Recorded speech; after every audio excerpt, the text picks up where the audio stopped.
अरे बाबर भाई लगा दो थोड़ा सा और जोर, बना दो इन कंगारुओं का मोर। फिर पूरी दुनिया में पाकिस्तान के नाम का ही गूंजेगा शोर। हमें पक्का यकीन है भाई तुम लोग ये कर सकते हो। जिस तरह से तुमने पहला वनडे मैच खेला था ये कंगारू बिल्कुल हारते हारते ही बचे थे। अगर 20-30 रन तुम्हारे ज्यादा होते तुम तो मैच ही जीत गए होते।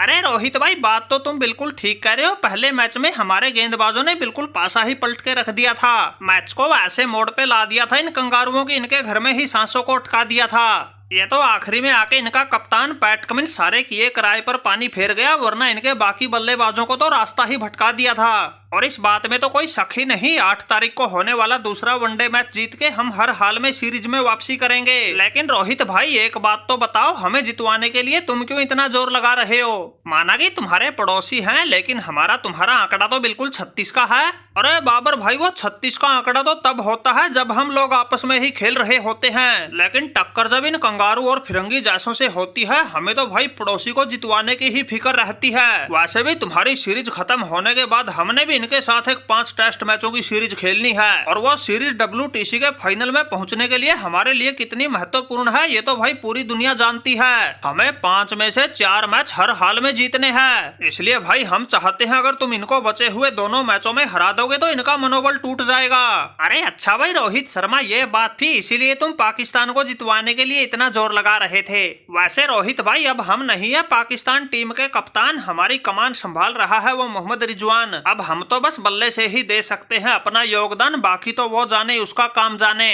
लेकिन रोहित भाई तुम चिंता मत करो, हम तो बल्ले से ही अपनी टीम को जितवाने के लिए, तुम्हारी राह आसान करवाने के लिए पूरा एडी चोटी का जोर लगा देंगे, और दूसरे वनडे में चटा के इन कंगारुओं को धूल सीरीज को 1-1 से बराबरी पर ला देंगे। फिर सीरीज पर कब्जा करने के लिए तीसरे मैच में होगी असली टक्कर, और दोनों ही टीमें आएंगी अपनी अपनी जान हथेली पर रखकर। अरे बबरू चिंता मत करो, इसकी तो नौबत ही नहीं आएगी। वो तो पहले मैच में हमारी टीम से थोड़ी गलती से मिस्टेक हो गई तो तुमने इस ऑस्ट्रेलिया को हल्का ही समझ लिया। दूसरे वनडे में तुम पाकिस्तानियों के ऐसे टांके तोड़ देंगे, तुम्हें बिल्कुल नींबू की तरह निचोड़ देंगे। पहले तुम्हारा करेंगे अच्छे से इलाज, फिर इन इंडिया वालों की मिटाएंगे खाज। इन्होंने भी T20 वर्ल्ड कप में बड़ा नाक में दम किया था, अब सूद समेत हिसाब किताब कर कर ही दम लेंगे।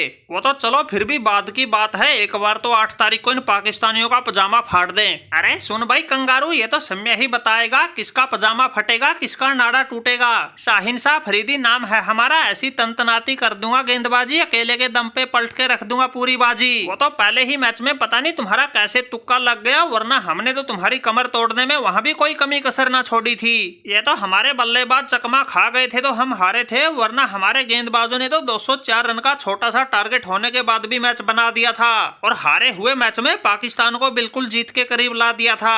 अरे शाहीन अफरीदी भाई हम भी वही कह रहे हैं, तुम बाकी 2 बचे मैचों में भी ऐसा ही खेल दिखा दो, इन कंगारुओं को बिल्कुल घुटनों के बल चला दो, फिर तुम्हारी पाकिस्तान भी सीरीज जीत जाएगी, हमारी भी राहत थोड़ी आसान हो जाएगी। वरना भाई रोहित शर्मा की तो न्यूजीलैंड से घर में सीरीज हार गई, ऐसी बेइज्जती हो गई, पूरी दुनिया थू थू कर रही है। जब हम इन कंगारुओं के खिलाफ सीरीज जीतेंगे तब कहीं जाकर हमारी जान में जान आएगी और हमारे कलेजे को ठंडक मिलेगी। अरे रोहित शर्मा भाई सीरीज जीतने के तो सपने ही देखो, तुम एक बार हमारे यहाँ आओ तो सही। तुम्हारे 2-4 खिलाड़ियों को अगर संन्यास दिला के वापिस नहीं भेजा, हमारा नाम भी पैट कमिंस नहीं। थोड़ा धैर्य रखो, तुम दोनों पड़ोसियों का ऐसा काला मुंह करेंगे कहीं मुंह दिखाने लायक नहीं बचोगे।